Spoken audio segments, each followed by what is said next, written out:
Okay, so there is a power cut in the whole academic building. So if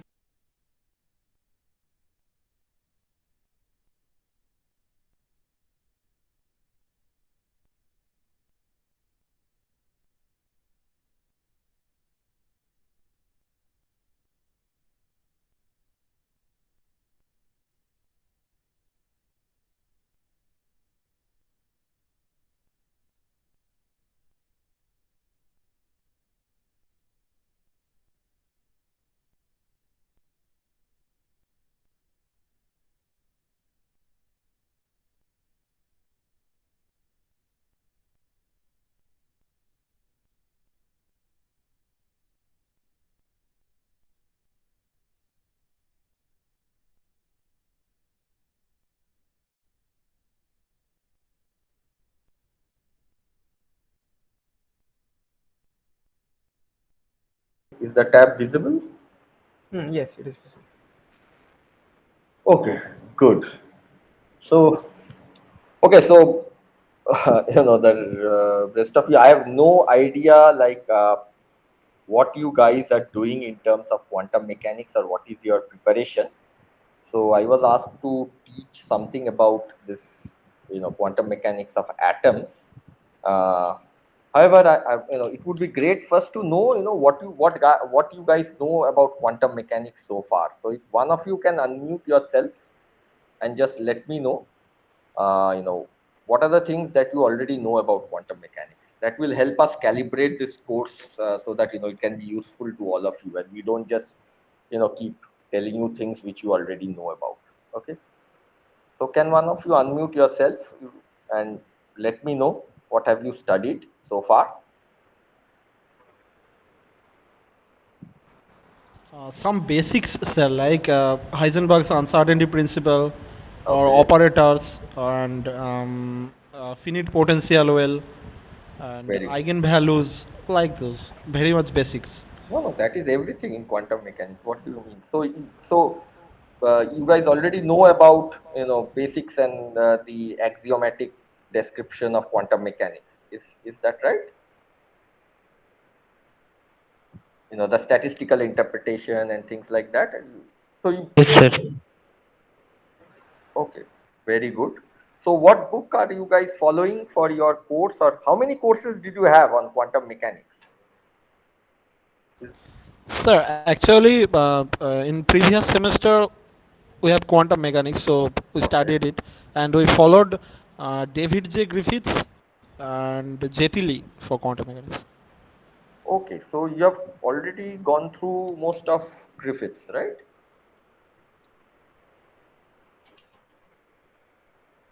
That is very good. Okay, so if that, then maybe a bit of what I'm going to discuss today would be very redundant. Since I was not aware, I thought this is the first time you guys are getting exposed to quantum mechanics. I thought I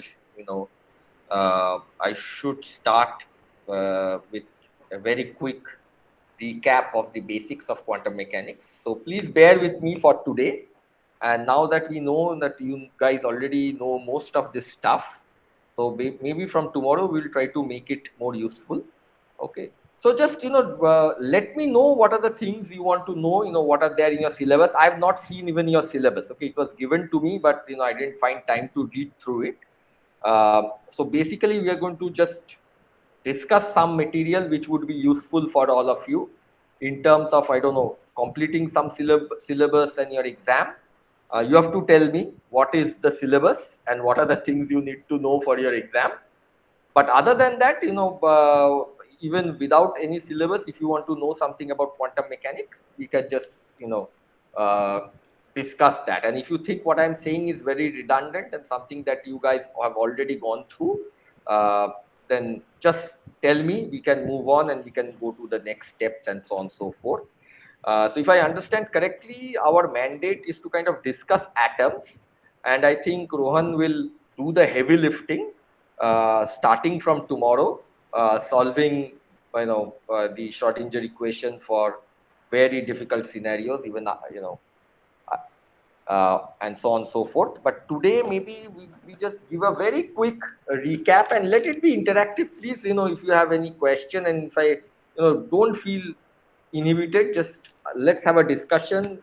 Then, I might learn something from all of you, and you might learn something, which is very unlikely given all of you have just completed a course on quantum mechanics last semester. And last time I learned quantum mechanics was more than 10 years back. So you have definite advantage of time on your side. So, but nevertheless, let me very quickly go through some basic ideas of quantum mechanics just to set up, some notations which we can then continue with from tomorrow onwards. Okay. And if you have any questions, any comments, if I make some mistake, please feel free to just, interrupt me and ask whatever you want to ask. So, well,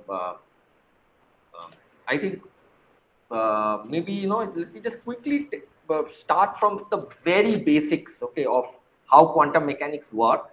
And like every, physics or every science, it is basically an experimental science. Okay, every science is kind of a description of nature, and that description of nature comes from our inferences from hard experimental observations. Okay, so quantum mechanics on the face of it looks very philosophical and romantic and all that, but that is all, that's not the way you should think about quantum mechanics, okay, at all. So quantum mechanics, like any other very, very mundane physics subject, is basically an experimental science, and it is a mathematical framework to describe hard experimental observations. Okay. So, Excuse me, yeah, sir. please go on. So maybe we can start the recording so that Okay. or later. Okay. You want to even record this for what? Maybe we need They later. know, they have said they know everything. Okay. Okay. Okay. But in any case, if you are insisting, let me start a recording. I've started a recording. I don't know if it will get recorded. So, so I want to first, make this statement that there is nothing romantic, nothing special or important about quantum mechanics, which is beyond the mundane of every other branches of physics. It is an experimental science which is trying to describe hard experimental observation. And therefore, just to give you a very quick rundown, just like, what is a program in, let's say, in classical mechanics, whatever you do, at the bottom line of classical mechanics is very simple, right? So you have a system of forces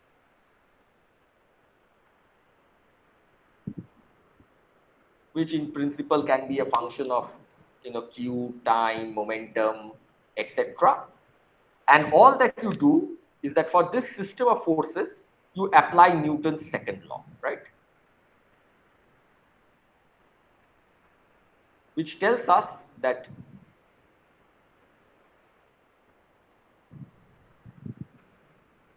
mass times d2x as a function of time, dt square, is equal to, of course, I'm using a vector over here, is equal to this F total, right? This is our Newton's second law. And this is going to be our notation that whenever we are using the Cartesian coordinate, we are going to use x with a vector sign over there, which basically means that you have x, I plus y, j plus z, k, and so on and so forth. So this is going to be our notation for every position vector written in Cartesian coordinate. Okay, so this is our notation for vectors in Cartesian coordinate. So what you do is that you plug that in, and this is a second order linear differential equation. So you integrate the second order differential equation. So this step one is that you just plug the total force on the right hand side of the Newton's equation. So you solve second order differential equation. Basically, you integrate that equation, and what do you get? You get a trajectory, which is x written as a function of t. This is your trajectory, right? So if you have some, I don't know, some configuration space,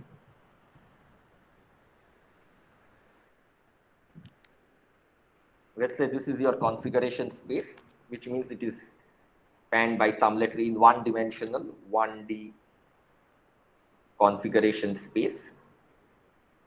So you have x as a function of time, and what you are looking after is this trajectory in this configuration space.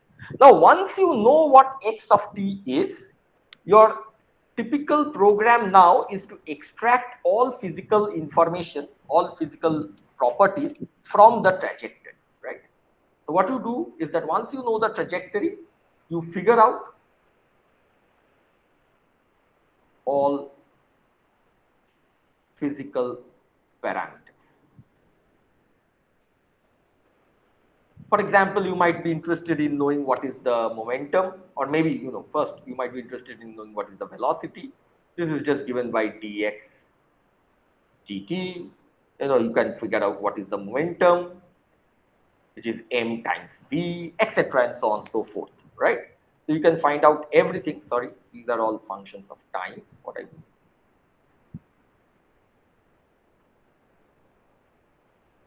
And you can find out any other, variable that you are interested in, any other function which are typically functions of the momentum and the position coordinate, by just plugging in these variables that you have obtained from the trajectory itself, right? So you can just figure out what these quantities are once you know the trajectory, and you just plug them in and you get all physical parameters. Okay. So this is our typical program in quantum mechanics, and at the heart of that program resides a second order linear differential equation, which is known as the the Newton's second law, right? This equation over here. Now, do we have any romanticism about where this equation came from? Do we, ponder endlessly what is the interpretation? No, this is just an axiomatic law, right? This is a law that you derive just by looking at experiments. Newton knew how the planets were moving around the sun from Kepler's motion, and he devised Newton's second law. Okay. It is an axiomatic law which is derived from experimental observation, bottom line. So if you want to really, forget about metaphysics and you want to really look at the heart of quantum mechanics, you have a program which is very similar to this one, except there's one big difference. So let me again very, very quickly, I know I'm wasting your time, all this stuff, but very quickly let me do a rundown. I promise I will end by 5:30 or something like that. There are two properties about classical physics which is very specific. So these properties are,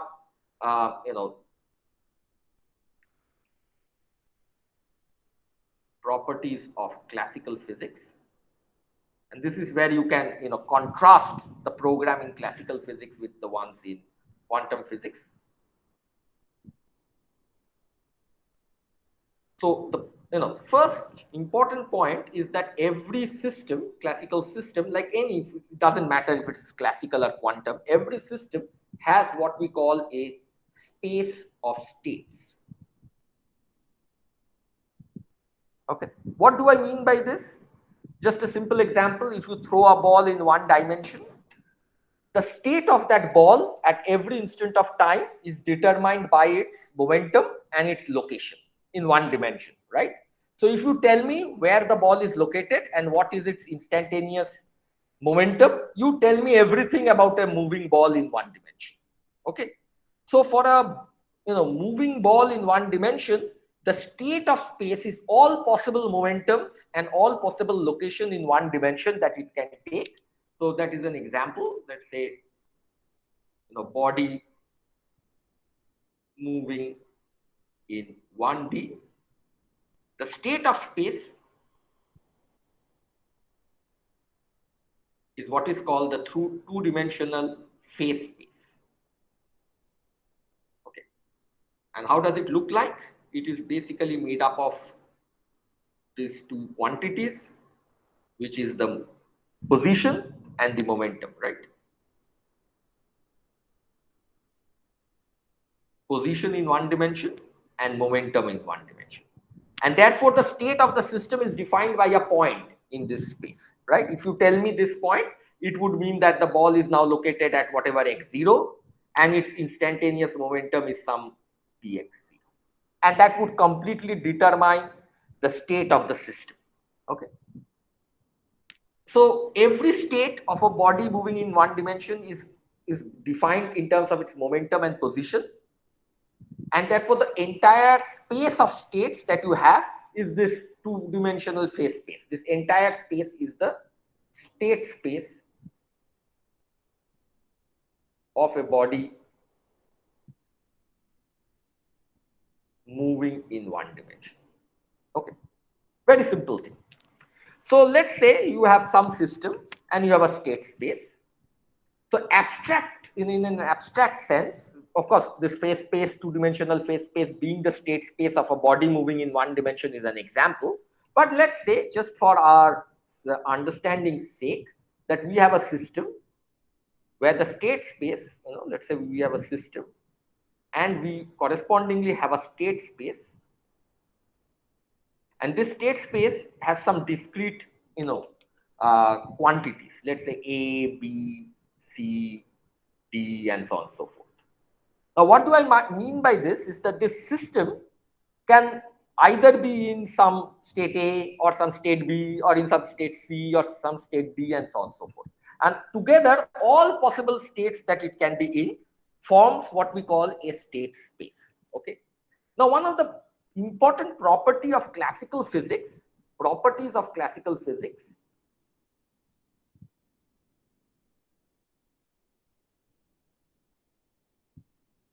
is the following. Number one is that the evolution of the system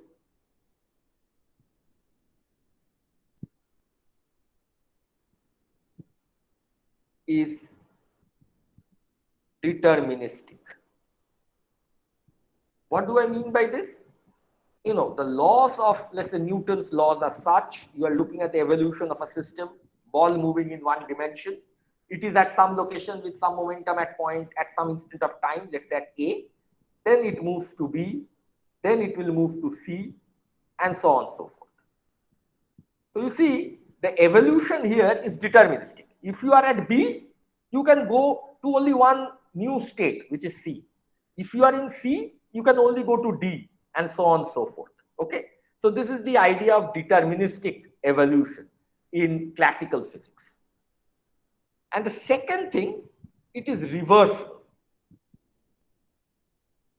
So what do I mean by reversible is that it is, it is reversible. It means that it is deterministic in the reverse direction. So all that I'm saying is that you again take this same set of states A, B, C, and D, and then you have these connections between them. If you just reverse the direction of the arrow, it is like reversing time. Okay, so if you just reverse the direction of the arrow, the evolution still remains deterministic. Again, you have no option. If you are somehow you find yourself in state B, you have only one state to go to, which is A. Okay, so these are the two important properties of classical physics, which comes naturally from the program that I have set up. That you have a second order linear differential equation called Newton's second law. You solve it, you find the trajectory, and from that trajectory, you can find out all physical parameters. But there is this intrinsic property that whatever you do, your evolution of the system will follow these two properties. It is inbuilt inside the structure of Newton's law that the theory is deterministic and it is reversible. Okay, which means that it is still deterministic if you do a time inversion. Okay. Now, having this in mind, let us now look at the program in quantum mechanics.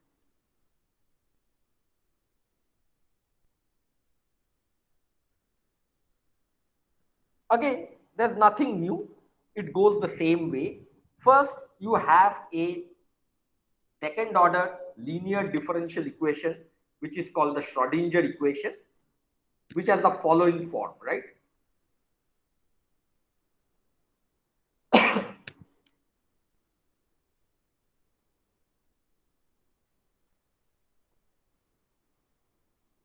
So if I make mistakes, please point those out to me. Probably you guys have a better idea of the Schrodinger equation. I'm trying to remember from 10 years back.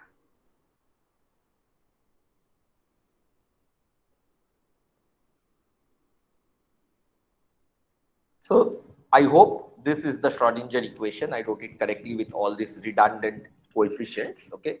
At some point of time, you will learn that this H cross and all these things, you can just set it to 1.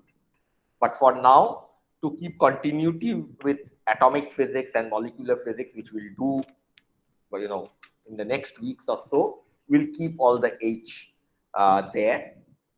But if you are a sensible person, you will go to a system of units where H cross is 1 and your equation looks more simpler. But nevertheless, this is the Schrodinger equation. So the program is again same. Solve the Schrodinger equation and get this quantity comma x comma t, which is known as the wave function.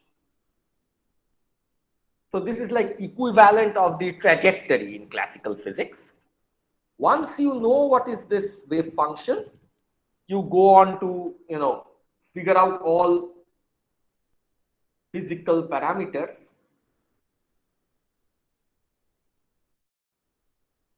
are extracted from psi of x, right? So the program is identical, but the problem is in the interpretation. Okay, the difference comes in the interpretation of things. So let's just quickly discuss what is known as the statistical interpretation of psi of x comma t.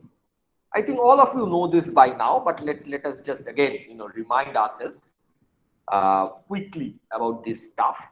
So previously, we had a very nice understanding in classical physics as to what do we mean by a trajectory. A trajectory is basically is the locus of all points that a particle passes through when it goes through the configuration space due to evolution according to the Newton's law. So the Newton's law allows a body to evolve in configuration space, and if you just trace out every point that it has passed through and you plot it as a function of time, that is basically what is a trajectory. Now, what is the interpretation of this wave function which comes as a solution of this Schrodinger equation? By the way, again, what is this Schrodinger equation? Where did it come from? It's at the same level of the Newton's law. You shouldn't worry about it. Newton's law, where did it come from? Observation. Schrodinger equation, how did we write this down? Where did it come from? Observation. Okay, so there is no way to derive Schrodinger equation. Anybody who is trying to sell you a derivation of Schrodinger equation is basically lying. You cannot derive Schrodinger equation. Okay, it is the axiomatic basis of quantum mechanics, just like Newton's second law is the axiomatic basis of of classical mechanics. Maybe if you are advanced and you know a little bit more of classical mechanics, you will learn that there are other formulation, right? You can start with the Lagrangian, you can start with the Hamiltonian and this and that. But at the end of it, they are just equal formalism, just like Newton's law. None of them can be derived.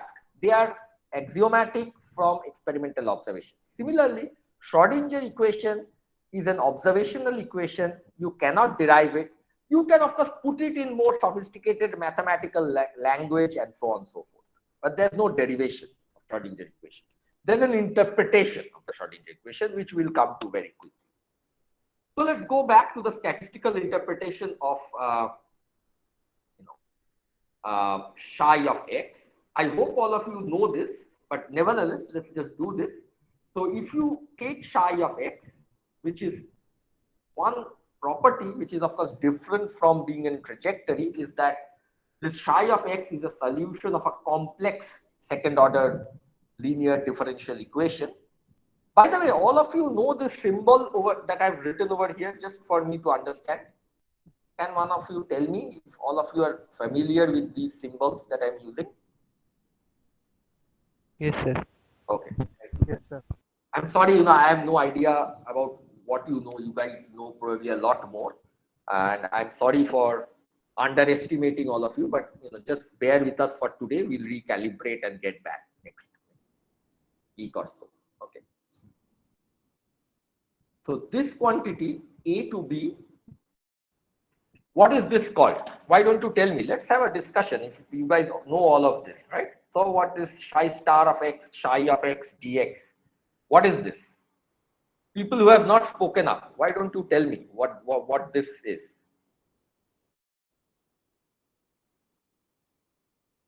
Don't be worried, uh, if you have any, this is what this expression tells us. Anyone? The probability of finding the particle between A and to B. Very good. So this is the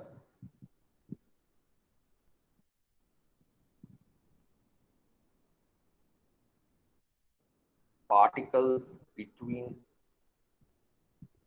A and B. So this is a statistical interpretation that psi star psi gives us the probability of finding a particle in some interval dx. So psi star psi dx is the probability of finding a particle in this interval dx. And if you integrate it between 2 points A and B, it tells us the probability of finding the particle between A and B. But what is this probability about? Okay. What is probability over here? Okay, that is where the interpretation becomes important. Okay, but even before we come to that and we try to discuss what is the meaning of this probability, let me first come to an important question over here, is that if we are saying that psi star psi dx integrated over A and B is the probability of finding a particle between A and B, that it is some kind of a probability. First important point is that we have to ensure, okay, we have to ensure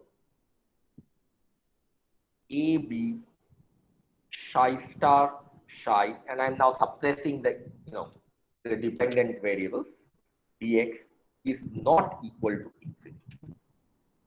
Okay, this we have to ensure, because if it is equal to infinity, then that quantity can never represent something like a probability, right? So this is known as square integrability of the wave function. So we have to ensure that the wave function is square integrable. Okay. By the way, here I am doing everything in one dimension. I hope you understand this. Okay. You can of course generalize this to 2-dimension and 3-dimension. You have to just assume that psi is also a function of the other wave, position coordinates, and you have to integrate over all the position coordinates. So this is something that you have to ensure. And the space, there's a nice technical name. So the space of all square integrable functions is called, what is it called? Can one of you? Space. What space? Hilbert space. Hilbert space. Very good. So this is one thing we have to ensure, that the wave function that is coming out, that you are getting as a solution of the Schrodinger equation, should be square integrable, and the function of all such square integrable wave function forms a space which is known as a Hilbert space, and therefore your psi should live in the Hilbert space. Now this requirement is not guaranteed by the Schrodinger equation. You are not guaranteed. You have to ensure this. You have to implement this by hand, that psi star psi dx is not infinite. Okay, this is number one. This is an important statement. Second is that if psi star psi is the probability of finding something between A and B, we have to also have unitarity, or what is known as conservation of probability. Unitarity, which is conservation of probability. So you have to also ensure that if you integrate from plus infinity to minus infinity,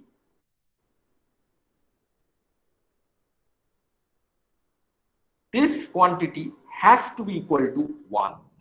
Okay, because at least you have to find the particle somewhere, right? If the probability of finding it between A and B is the integration between A and B, then finding it anywhere in this universe, of course in this one-dimensional universe, has to be 1, right? It has to be somewhere. That particle has to be somewhere, and therefore this integration from minus infinity to plus infinity should be equal to 1. And therefore, this can only happen if you are able to normalize the wave function. Again, this is something that is not given as a solution of the Schrodinger equation. It is not guaranteed. You have to normalize the wave function such that a condition like finding it anywhere is equal to 1. The only good thing that comes from the Schrodinger equation is that normalization is allowed within the from Schrodinger equation. Okay. Here, just quickly note this, that in the Schrodinger equation, wave function normalization is allowed.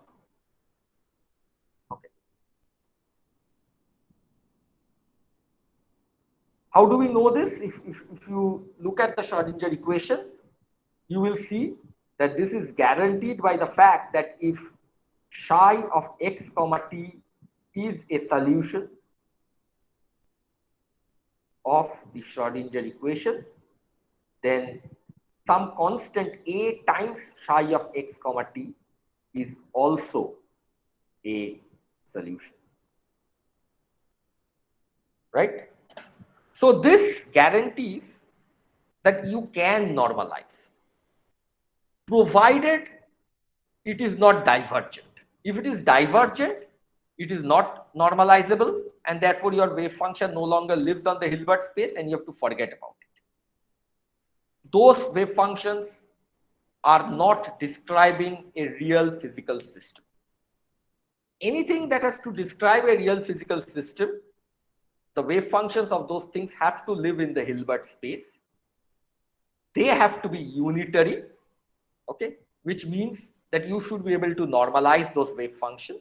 And the third important property that you have to satisfy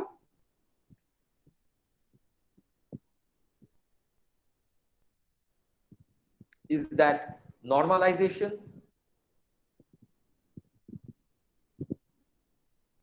has to be conserved. Okay. So let's say you get a Schrodinger equation, you solve it, you normalize it, but then the system will further evolve according to the Schrodinger equation, right? You are always solving it at some instant of time, right, or some location. So you solve it and you normalize it at that location or at that instant of time, because you see in the normalization expression, we have kept t as fixed, right? We have not put any constraint on t. So t is just fixed. And the integration is over x, and we are saying that this overall integration has to be 1. So definitely, presumably, we have normalized it at some instant. Let's say at some t0, we have normalized the wave function. But what has to be now guaranteed is that this normalization is also conserved. Okay. So once you normalize it at some instant of time, it remains normalized at all later instant of time, given that the evolution is according to the Schrodinger equation. Okay. So basically, you have to ensure that normalization is conserved, which means that dtt of this quantity psi star psi t x has to be equal to 0. And this can be done explicitly. This is something that is guaranteed by the Schrodinger equation.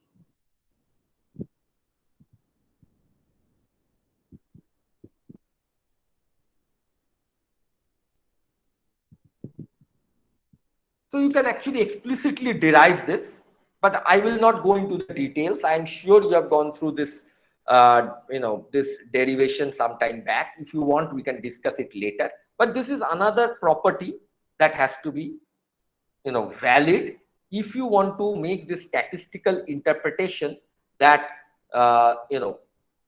psi basically defines psi star psi basically defines the probability of finding a particle between A and B. Okay, if you want to make this interpretation correct, then these are the properties that it has to agree with. First is that it should ensure that it is square integrable. Second is that you should be able to normalize it, and the normalization has to be conserved as the system keeps evolving. If you satisfy all these three things, only then it means that you have this non-trivial statistical interpretation of the wave function. Okay.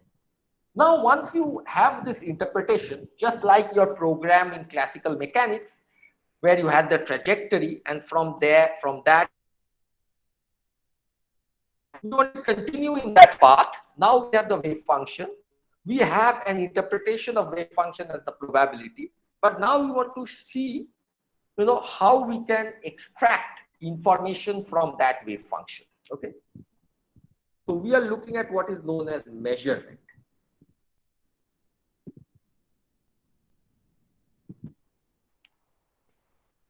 So the way it works is that every, observable, like position in classical physics, is now augmented to being an operator. And you said all of you are aware of what this thing is. So I'm just going through this very quickly just to set up notations. So X is promoted to some kind of an operator called X hat. And the analytic form of that operator is X itself.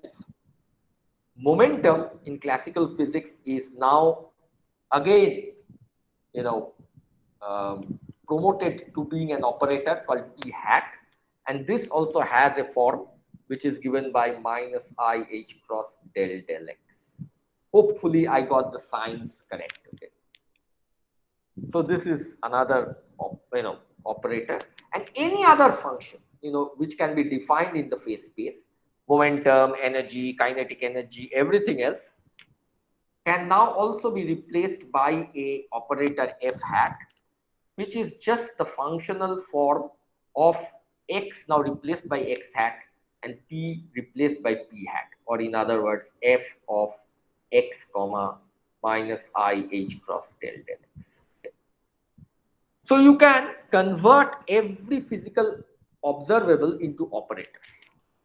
So the step one in doing measurement is convert observables into operators. Now, once you have done that, you can extract the information about these observables by acting these operators on the wave functions that you have derived. So, for example, if you want to know, if you make a measurement of, let's say, X, all that you have to do, if you want to know about X, the way it works is that you operate the operator X on psi of X comma t, and you will get a measurement of X, and you will also get the wave function.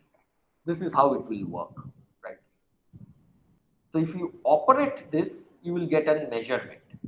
So this is sometimes known as the, the eigenvalue, eigenvector expression. But before I come to this, let me make a different way of interpreting this before I just bear with me. So making measurements, because it is probabilistic, you want to, making one measurement in quantum mechanics. This is the basic difference between classical physics and quantum physics. Making one measurement in quantum mechanics makes no sense. Okay. It is only meaningful if you do a statistical average over an ensemble of states. So the way you make measurement has the following steps, okay? Theoretically. So ensemble averages. So what you do is that you prepare an infinite ensemble of identical systems. Okay, you make an ensemble of a large collection of identical system that this is theoretical. Okay, you cannot do it in real life, just theoretical. Then you make a measurement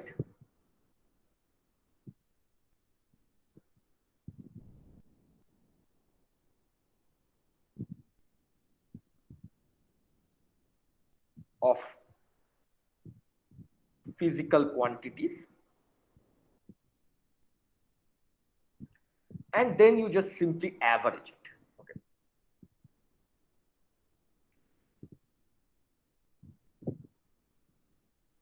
Over the ensemble. And the way it works, because psi is just the probability, you can use that probability expression, sorry, the probability amplitude. You can use that probability amplitude expression to find out what is the ensemble average of any operator. Let's say you want to find out what is the ensemble average of some operator f. Okay. So this is, again, I'm just setting up notation, something I am sure all of you are aware of. So this is the ensemble average of f. Okay.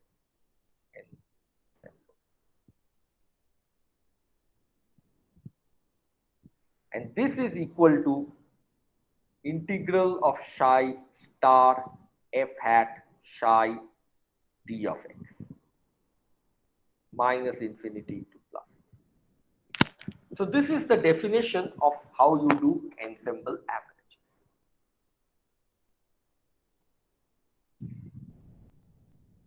Now, what do you mean by making measurement in quantum mechanics is very, very different from making a measurement in classical physics.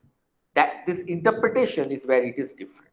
So whenever we say that we make a measurement in quantum mechanics, what we are talking about is this ensemble averaging. Okay. So for example, you want to know what is the location, you have to do this ensemble averaging. Psi star x psi dx. You want to know what is the momentum, you have to do this ensemble averaging.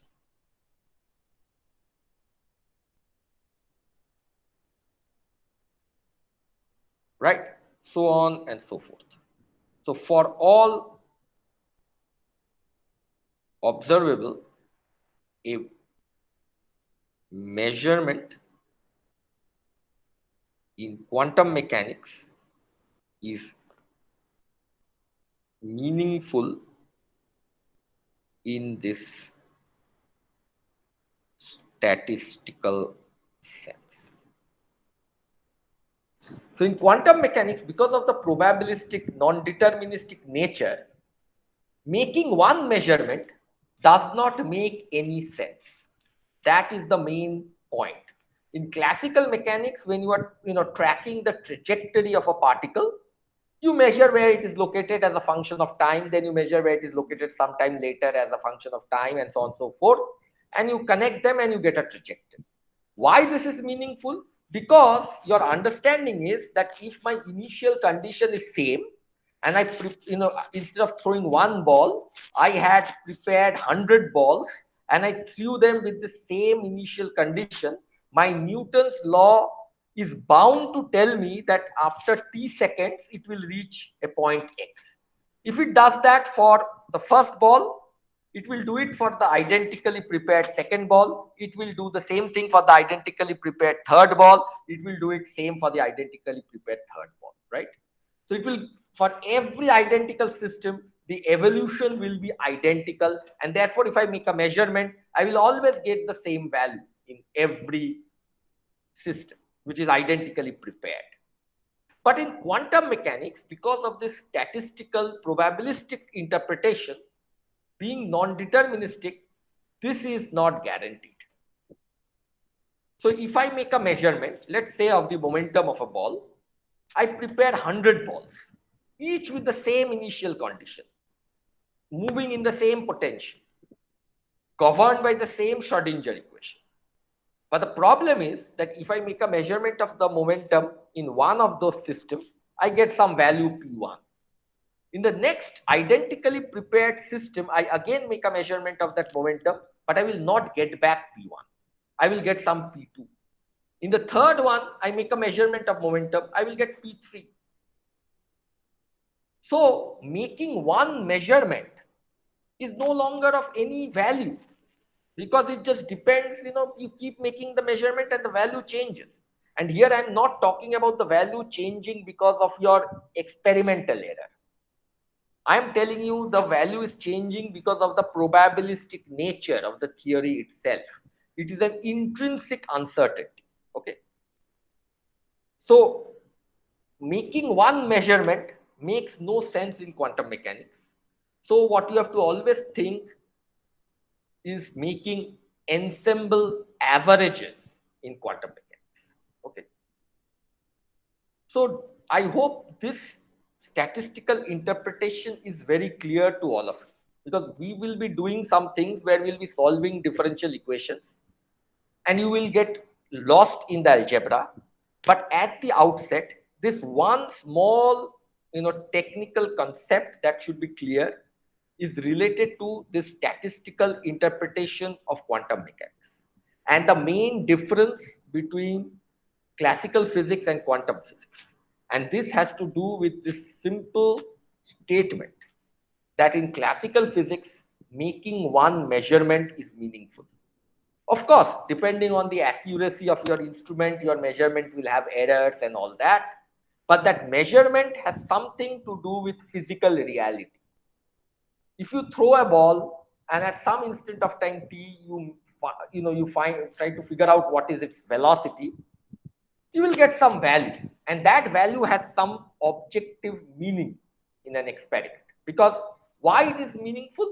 Because if you threw again another ball with the same initial condition and you measured what its velocity t time after you released it, you will again get that same velocity v.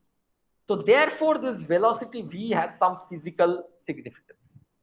But in quantum mechanics, this is not guaranteed.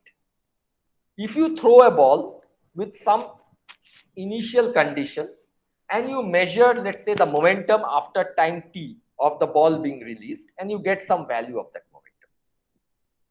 Now you prepare another system, identical system with identical initial condition, and you again throw the ball, and again you try to make a measurement of the momentum after time t. You will see that you are making a completely different measurement of p, because quantum mechanics and this wave function basically discusses the probability distribution of these measurements. So sometimes you will measure some P1, sometimes you will measure P2, sometimes you will measure P3, and therefore individually this P1, P2 and P3 are meaningless. It is only meaningful when you take an average of this over a large ensemble of particles. Okay. So here again I want to re-emphasize the fact that in quantum mechanics, if you make a measurement of the system, it's not like you will not know an answer to it. Okay. So let's say you have a particle moving and you find out what is its momentum.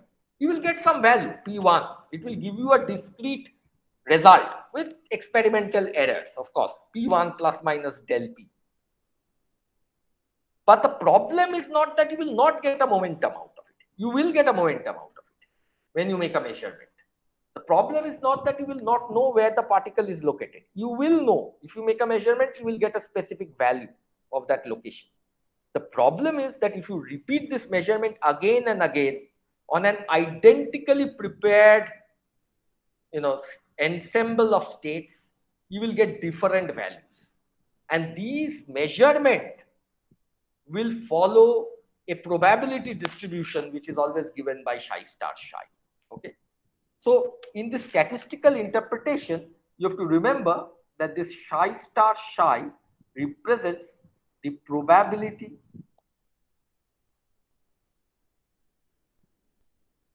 distribution of measurements. For example, if you just plot this psi star psi, let's say as a function of x, and you find out that there is some curve like this. This is how psi star psi is.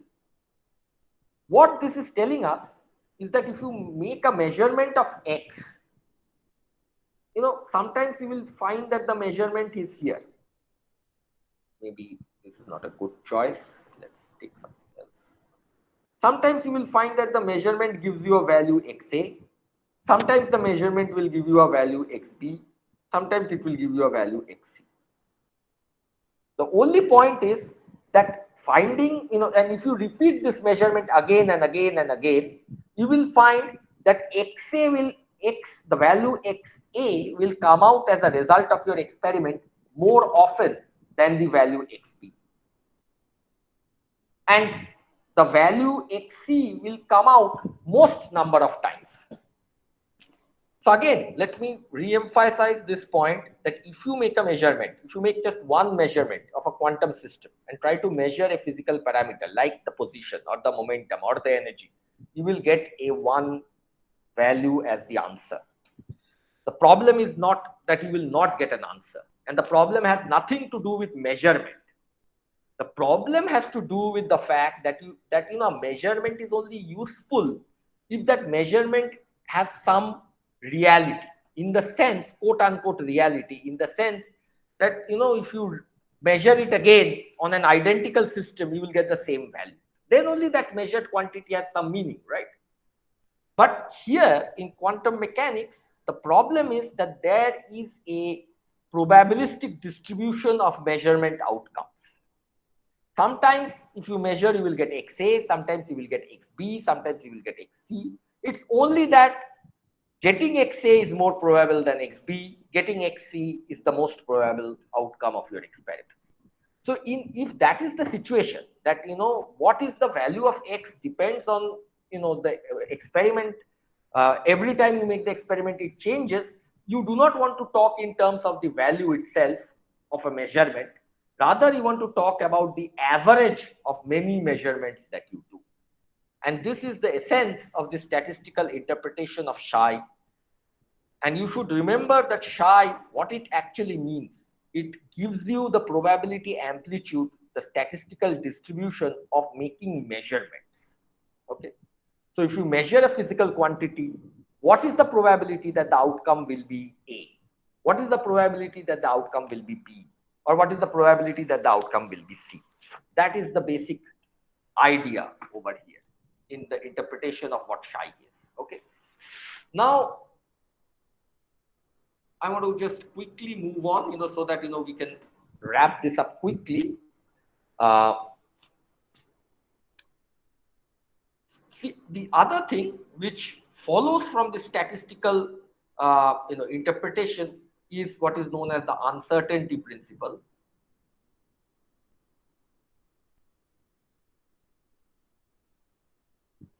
Now, this is not an axiomatic principle, okay? If you consider the Schrodinger equation as the axiomatic starting point of quantum mechanics, just like Newton's second law, and if you accept it, if from your childhood you have never questioned Newton's law, you just accepted it as a law. If you, in similar vein, you can accept Schrodinger equation as a law of nature coming from observation, then uncertainty principle is not a principle, it is something that is derivable from Schrodinger equation. Okay. So what this tells us is that for any observable, you can of course define, since now we have said that an observable, measuring an observable, let's say O, or we have been calling it F, so let's use F.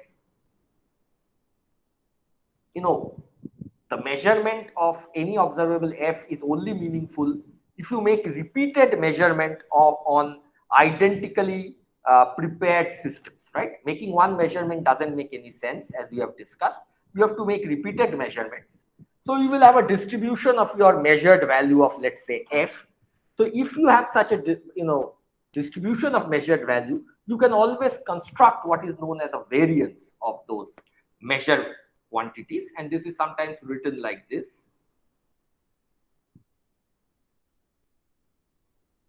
I hope all of you are familiar with this. If you are not, let me just write them down.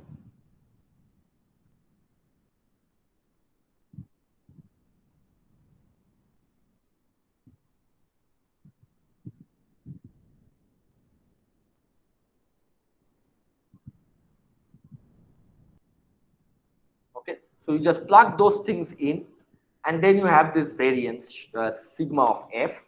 And what we know is that there are these pairs of conjugate variable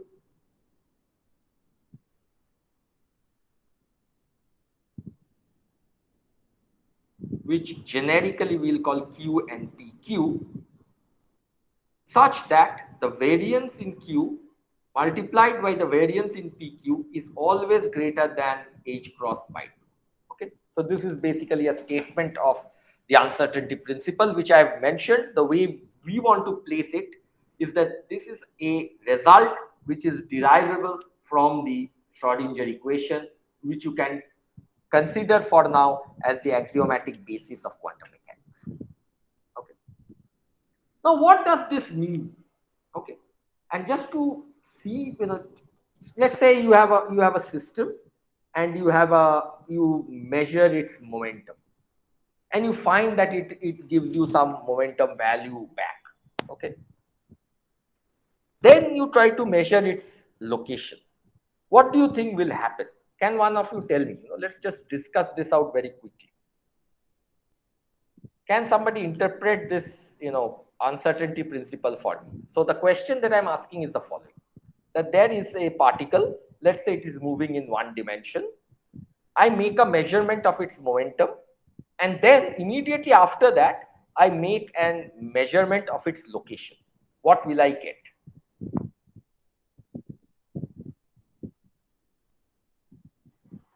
Anybody?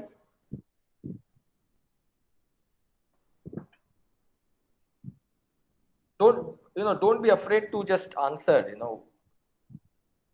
If you have anything in your mind, it's not like we are doing something very complicated. So why don't you, one of you can volunteer and tell me? I have a particle moving in one dimension, right? You have done uncertainty principle, right? All of you have done uncertainty principle. Yes, sir. Okay, so Rick, why don't I get hold of you? Since you answered, you have put your head in the guillotine. Okay, don't worry, we are just trying to have a chat. Okay, it's not like uh, don't worry at all. Okay, I'm not your teacher, I'm not going to grade you. We are just friends. We can have a nice time chatting about quantum mechanics. So Rick, why don't you tell me, what do you think will happen? Just guess. You have a particle moving in one dimension. First you measure its momentum, and immediately after, and you get some value, let's say. Then you measure its position. What will happen? At first, when you measure momentum, after that, when you measure the location, that's time the momentum value is changed because his wave function first moment what's that, then after that second moment is momentum value was changed, so consecutively we cannot measure x and position and momentum consecutively we cannot measure. Okay. Okay, good. So anybody else? How many of you agree with Rick? So actually, after measuring momentum, the Okay. wave function will be closed at a particular state. Okay. Then Then let's say you measure position the position after that. What will you get? position will be corresponding to that state. Sorry, corresponding? To that closed state closed করবে. Sorry, Ayondip, somehow your voice is breaking, so I could not get you. Can you just try to answer again? So let's say we measured the momentum, and you are correct. You are saying something which is more high funda than what we have discussed so far, that the wave function collapses. That's all right. But then let's say you measure its position. You first measure momentum. Let's say you get some value. I don't even remember what are the units of momentum. You get 10 kg per meter per second, let's say. Okay. Then you measure its position. What do you think will happen? So we will can't perfectly measure the position of this system What because do you mean by there will perfect? be some uncertainty in this. Okay. Okay, good. So this is what I'm trying to get at. Okay, this I sympathize with all of you. You know, this is how sometimes quantum mechanics is presented. But let me tell you, this is completely wrong. Okay, Sir, this is why you have to think about it statistically. Okay, Ayomdev, do you want to come in? Sorry. Yeah. sir, uncertainty will be arise when we measure simultaneously. Okay. But when we first measure momentum, Okay. then measure a position, Okay. then position will be certain. So what will you get? Let's say you first measure momentum, you get some value. Then if you measure the position, what will happen?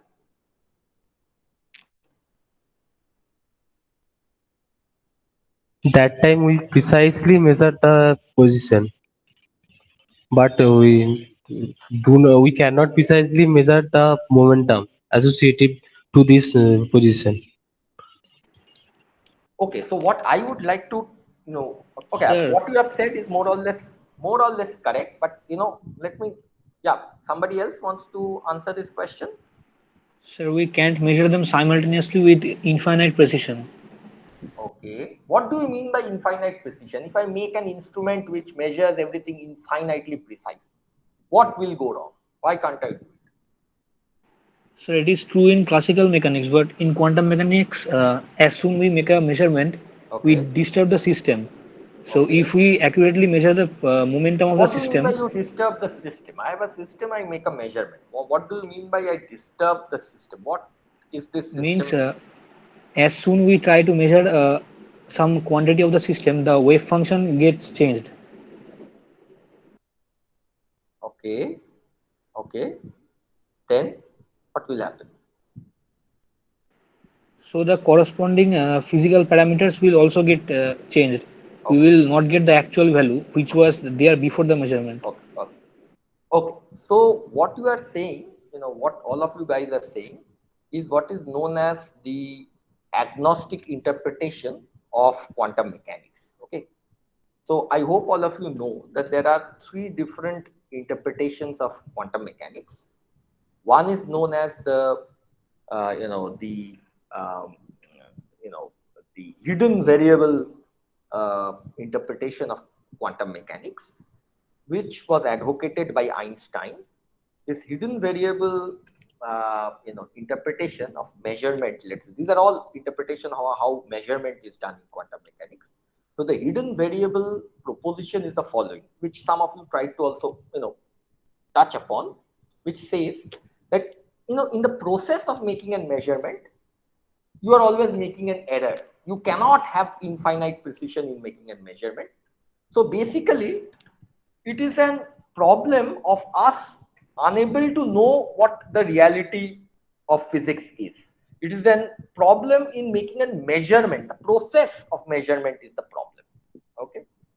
So if you had infinitely, precise instrument, infinitely precise, measurement capabilities, you would be able to figure out. Let's say if the momentum, you will get a definite value, and then the position, you will get a definite value, no problem. This is one interpretation.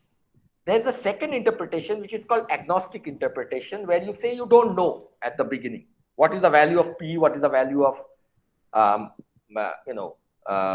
X, and the value of P is only generated once you make the measurement, which is this interpretation that you said about collapse of a wave function to a given momentum eigenstate. This is also one interpretation. But then there is a third interpretation, which is known as the Copenhagen interpretation. And this interpretation, the Copenhagen interpretation, has been surprisingly proved to be true by a work done by Bell in 1964. Unfortunately, many textbooks have not updated. So I would request all of you to now know this, that among these three interpretations, theoretically and experimentally, one interpretation has been proven to be true, which is known as the Copenhagen interpretation, and which is also known as the statistical interpretation. So the problem is not about exactly knowing the value of x and p. If you set, let's say quantum particle is moving, you set up an experiment that you will simultaneously know its x and p. Make a imaginary experiment that a particle is moving. I have set up an experimental setup in my thought which can measure x and p simultaneously. If I do that measurement, I will get a value of x and I will get a value of p. Nobody can stop me. Okay, again, let me repeat this. This might make me contradict some notions that you have. A particle is moving. I am making one measurement, simultaneous or whatever you want, of x and p. If I have an experimental setup, it will give me some value of x and it will give me some value of p, right? Now, who am I? How do I know whether this is correct or this is erroneous or whatever? I don't know. I get an x, I get an p. In classical physics also I do it like that. I get an x and I get a p or whatever I want, and that is my variable. Quantum mechanics, it's not like you cannot do a measurement or you will not get a precise measurement. There's no meaning of these things in reality. Your precision, of course, instruments has precision. That is also true in classical physics, in quantum physics, all that. Okay, in classical physics, all the time you are doing this approximation that my instrument can measure the exact length. It can measure the exact momentum, right? These are all approximations. So you carry forward the same approximation in quantum mechanics. And I measure P and I measure X at the same instant of time. No problem. Nobody can stop me from doing this. Okay. So where is the problem? What is the meaning of this uncertainty principle then? The problem is that if you now do this measurement repeatedly, so you prepare an ensemble of identical particles moving, let's say, in one dimension, or just hypothetically, okay, in your mind, think instead of one particle, there are infinite such particles which have exactly identical properties. You start it with identical, initial conditions, and after a certain instant of time, simultaneously, you measure x and p. So you will now, in your lab, you will get a table of infinite data, right? You have measured p infinite number of times. You have measured corresponding x infinite number of times. So you find out what is the distribution of momentum you get.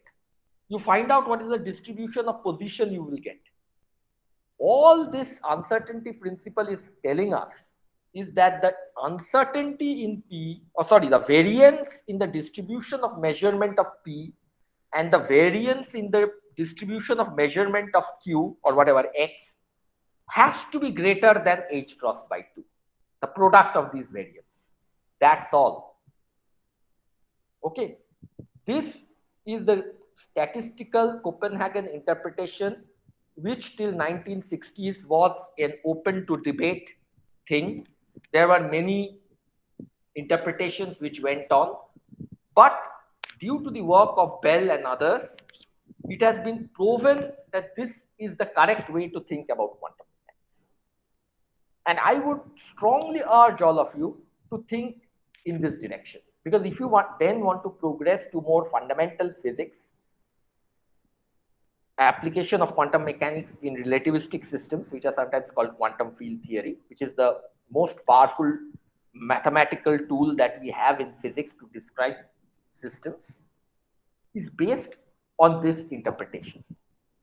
So please have this again, let me repeat this interpretation one last time, that there is no problem in simultaneously measuring P and Q.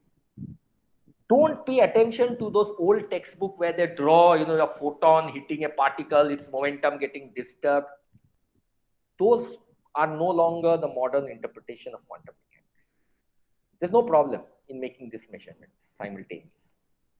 Or if there's a problem, that problem is something else.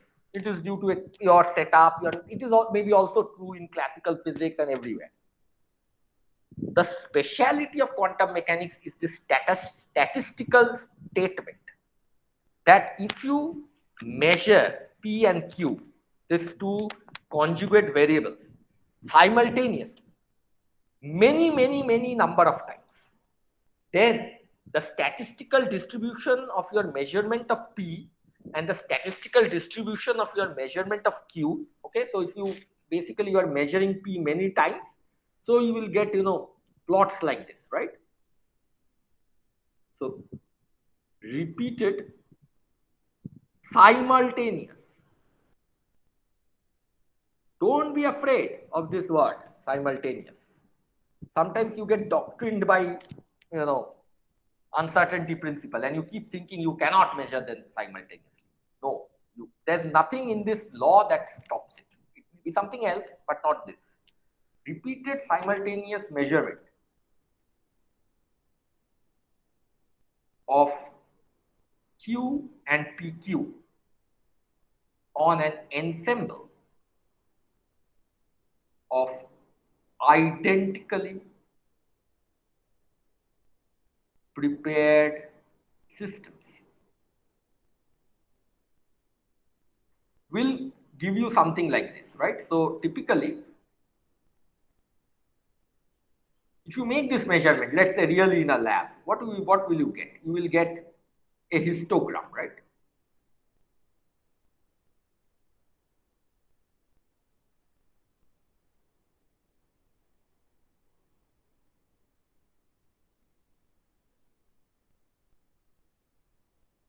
You will get a histogram. What is this? In this example, let's say I'm measuring, I don't know, X, and this is the number of times I've got that value of X. This is P of X, and this is the number of times I've got that value of P of X. So you will get some result like this. So, you will get some X1 value, some N1 number of times, and so on and so forth, right? So you will get a histogram of this kind. You make those measurements, and all that I'm saying is that if you look at the width of this curve, which is typically if you put a normal distribution, if you make it a normal distribution by hand, this will give you psi of X typically, and this width will be proportional to psi of Px. It will be such that psi of X times psi of Px will always be greater than H cross by 2. So what that means is that if your identically prepared sample is such, let's say your identically prepared sample is such that, let's say, your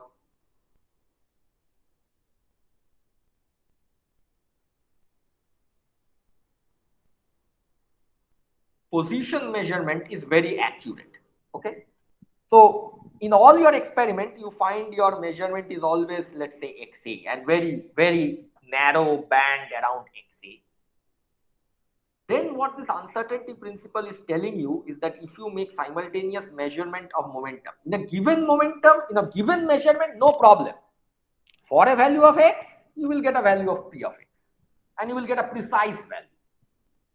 But statistically, what you will see is that if your X distribution is peaked, then your momentum distribution will become very broad, okay? And this broadening and this peaking will be such that even in this situation, if you figure out what is sigma X and sigma P, you will still find that sigma X times sigma P is greater than equal to. That's all. This is the real statistical interpretation of this uncertainty principle.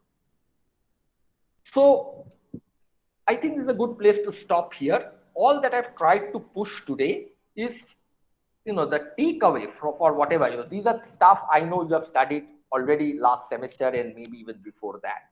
But the things that I want you to take away from our discussion today is the following.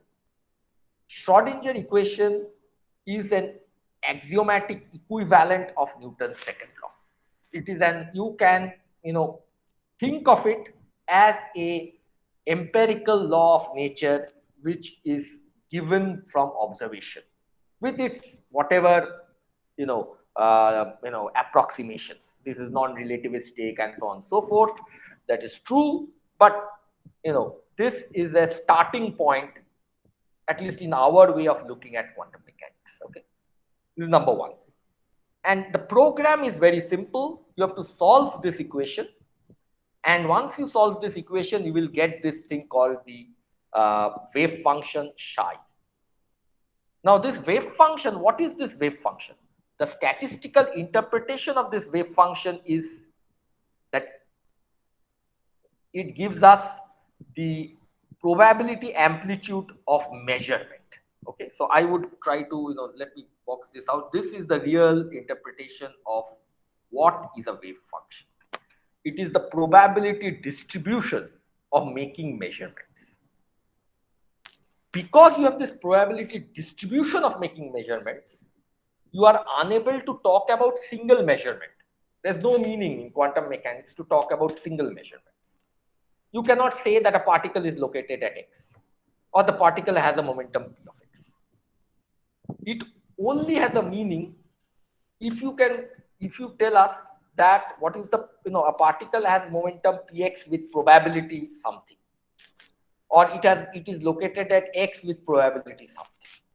The other way of presenting things is saying that the probability average, the ensemble average of x is given by something like this. The ensemble average of the momentum is given by something like this. So always you are thinking in terms of this ensemble average. You do not make one measurement. You make multiple measurements on identically prepared samples and you take the average of them. And then only those quantities have meaning.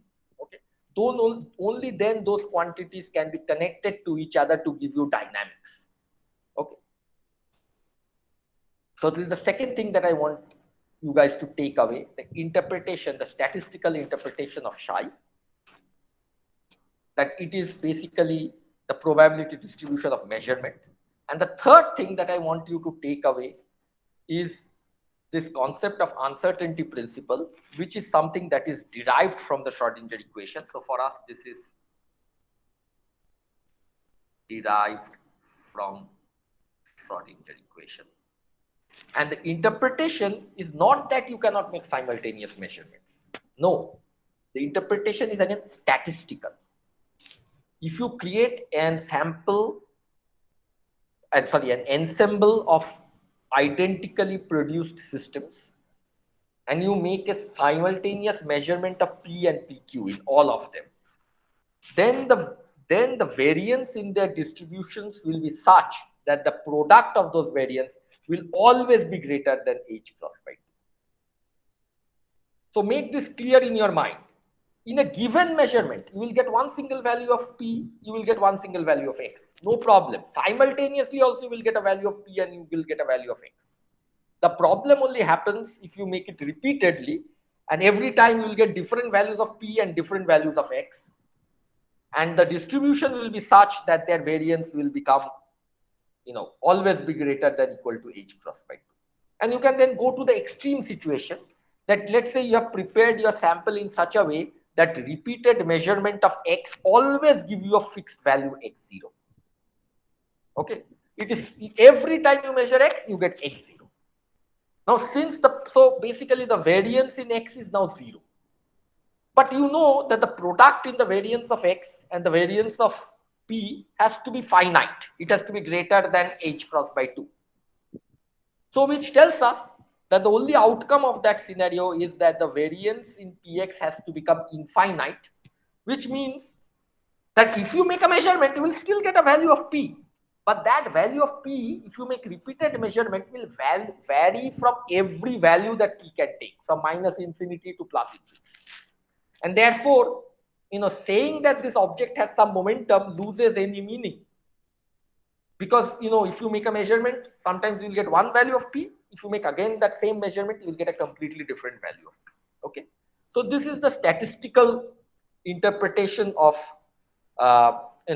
of quantum mechanics, which is known as the Copenhagen interpretation. And this is not just one of the various interpretations. This is an interpretation which has now been proven to be true experimentally. Okay. So I think this is all that I had to say about the abstract aspects of quantum mechanics. And from tomorrow, we are not going to be bothered about these troubling questions. Our program will be to set up the Schrodinger equation and then solve it for a specific case, which is the hydrogen atom, and find out what is the interpretation of that solution. And we are going to again look at the statistical interpretation of that solution. So this is going to be our program from tomorrow for some weeks now. Okay. Okay. So I think I have wasted enough of your time for today. And from tomorrow, the actual work will begin. And I think Rohan has agreed to do the heavy lifting for me. I can never solve Schrodinger equation for an hydrogen atom. It is too complicated, but Rohan will do it for you guys. And then we'll look at the interpretation, after we take 1 week of break to enjoy the pujas. Okay. So are there any questions or comments at this stage? Because we are not going to revisit this thing. Okay. We have just made a very quick, discussion about where is different. Okay. Rick, go ahead. Hi, sir. Sir, why the canonical conjugate pair is always obey the uncertainty principle and others are not? Okay, very good. Yeah, very good. Okay. Okay, yeah. So, very good question. What is so special about these conjugate variables? Okay. So the speciality about this conjugate variables is something that I could not discuss over here, is that it gives you a label of a state of systems. Okay. So basically, you see in classical mechanics, the momentum and position, it describes the state space of a system. Okay. So, you cannot take, let's say, position and I don't know. Okay, let's say momentum and mass. It does not describe the state, or mass is not a good example. Okay, I should say kinetic energy. Okay, kinetic energy and momentum. Okay. If I tell you kinetic energy and momentum of a classical system, it does not describe the system as a whole, right? It can still be located anywhere and have the same kinetic energy and momentum that I've given. So you have not been able to tell me what is the actual state of a system inside the state space. You have not been able to tell me, for example, whether it is in state A or state B or state C. Now the conjugate variable Px and x, let's say in a one-dimensional problem, has this very special property that Px and x together labels the state of a system. Okay, so that is how a conjugate variable is defined, that it can completely determine the state of a system. So Px and x is a starting point, but then you have many other conjugate variables. How do you get to the other set of conjugate variables? Well, the other set of conjugate variables are connected to this primary, if you start with Px, x and x, and let's say you have a mental picture that why Px and x is an important set of variable, because Px and x together can completely determine the state of a system. If you start from that observation, then all other conjugate variables are connected to this initial set of conjugate variables by what is known as canonical transformations. Okay.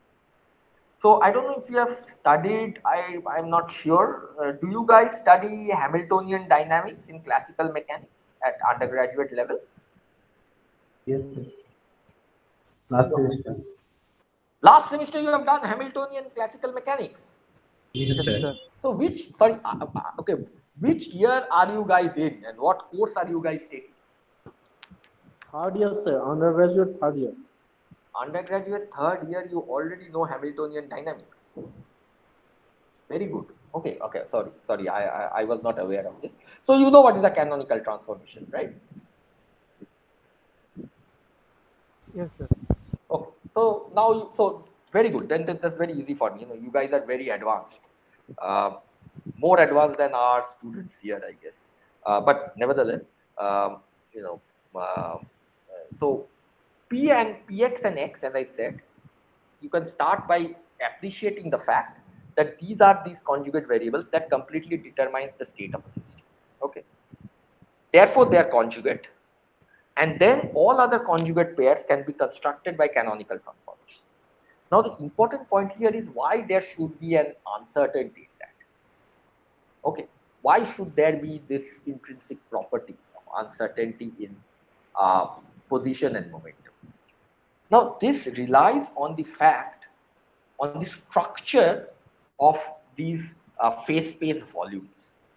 So the uncertainty principle is basically telling us that the phase space, you know, there is a minimal volume to a phase space which is given by this Planck's constant. Okay, so if I try to, you know, just try to discuss this very quickly. So let's say you have this, I don't know, one-dimensional phase space, Px and X. Okay, so in quantum mechanics, all the points in this phase space is available, right?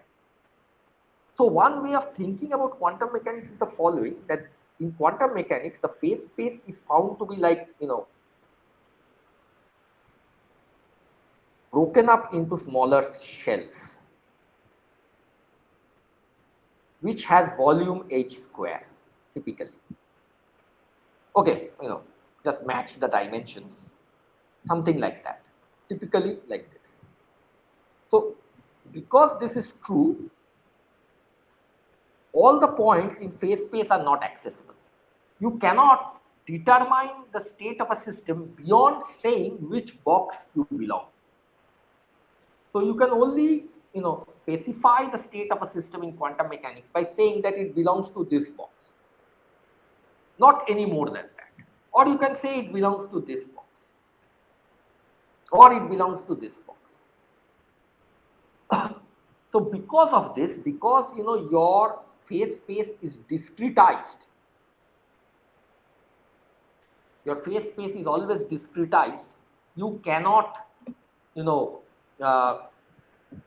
specify the location, you know, Px and X beyond a certain accuracy in terms of that statistical interpretation that we discussed earlier. Okay, so this expression is actually quantified by what is known as the Sommerfield's quantization condition, and I don't remember the prefactors that well, but generally it is given by Px dx is equal to n, sorry, some n times h. Okay, this is known as Sommerfield's quantization condition, and this is an axiomatic basis of quantum mechanics. You know, if you go back, if you go and Google or read, you know, Weinberg's book on quantum mechanics, okay, you will see that quantum mechanics can be derived from 4 axioms. Okay, and one of those basic axioms, okay, you can interpret it. You know, there are, you know, you can interchange them. You can choose any 4 of them. Only 4 are independent of each other. So one of those you can consider that this is one of the axioms of the quantization condition. Okay, this is actually equivalent to the commutation between Px and X being equal to something, which probably you guys have done in the previous semester. But the answer that I'm giving you is not deeper beyond this equivalent statement. Okay, actually, to be honest, if you had asked me the question why Px and X is the conjugate variable, okay, except saying that Px and x can completely define a state of a system. Rest of it is just your choice, whether you want to quantize it by putting it in the quantization condition that, you know, this is basically equivalent to saying commutation between Px and x is given by minus IH cross or whatever, something like that. Okay, so these two things are equivalent. You can think in terms of this expression, or you can think of this expression. This is somewhat visually pleasing because you have a nice interpretation geometrically. That what this is essentially telling us is that you can think of the phase space not being a continuous space but being discretized into the small volumes which are of the size of the of this Planck's constant. Okay, maybe this square is wrong. Okay, if I look here, it looks like it is just h. So area is h. So h square comes when you go to higher dimension or something like that. So this is, these two are like equivalent statement, and the reason why Px is paired up with x is because that is the state space. I don't know, this is just an axiom. So I don't know who asked this question. Whether you are satisfied with this answer, I don't know. I cannot give you a more deeper answer than this. Are there any other questions?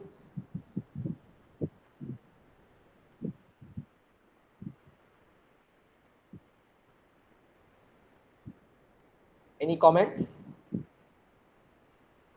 Okay, so maybe we should stop now, and tomorrow, Rohan, when are we starting next week? So probably tomorrow there is a class. Tomorrow? So tomorrow, is it fine to all of them from 4:30 or 4:15 would be fine, because they have a tiffin period. Yeah, tiffin is more essential than quantum mechanics. So when should we start? You guys tell us. 4:15. 4:15, sir. 4:50. Okay. So today there was a rare event. There was a complete current, power failure in our campus, which usually does not happen. So hopefully it will not happen tomorrow. So Rohan, maybe we can start at 4:50, and from tomorrow onwards we'll just go to a direct writing down of Schrodinger equation for the hydrogen atom and try to solve it. You guys already have some experience with solving the Schrodinger equation. Have you solved the Schrodinger equation for some problems? Maybe potential well or a harmonic oscillator. Have you done that? We have done the square well problem. Sorry? We have done the square well problem. Square well. Okay, very good. Very good. So this is nothing very more serious than square well. It's just like a slightly augmented version of square well. Okay, so we will do that. We'll start doing that from tomorrow, and for now, as I said, you don't have to pay much attention to what we discussed today for tomorrow. It was just to essentially lay down the basics that we wanted to do, so that our interpretation from tomorrow onwards becomes clearer. Okay. So if you have still any question or comments regarding what we discussed today, just let me know. We can start maybe with 5 minutes of answering question on the previous lecture, and then we can move on with the new stuff. Okay. Okay, Rohan. So we can wrap this up for now, right? Hello, sir. Yeah. Sir, sometimes we can speak in Bengali. মানে কিছু কিছু প্রশ্ন ইংরেজিতে ঠিকমতো আসছে না, তো বাংলায় বলা যেত। Sure. No problem. Okay, sir. I Thank you, understand sir. Bengali. Rohan, do you understand Bengali? না স্যার বুঝি না। Okay, so Rohan doesn't understand Bengali, so you have to ask him in English, but you can ask Thank me you. in Bengali. Okay, and hopefully I will try to reply, but I am more happier answering in English because I don't know the technical terms in Bengali. So please. Oh, sir, you can answer in English, but Please go ahead. Don't worry. Okay, don't worry. See, language is not important. You have to understand the concepts and physics of it. So Thank if you you, are more sir. comfortable in any language, as long as we understand it, of course, Google interpreter is there. Worst case, we can rely on it, but otherwise, Bengali is fine. Okay. Okay. So let me actually stop because there is a phone which is ringing. Thank you all. We'll meet again tomorrow. Rohan, I'm just signing off. Okay. Oh, okay, okay. So tomorrow we will meet at 4:15. Is it fine to all of you? Yes, sir. Yes, sir. Okay, okay, fine. Thank you. So today I am ending the session here. We will meet tomorrow. Okay, sir.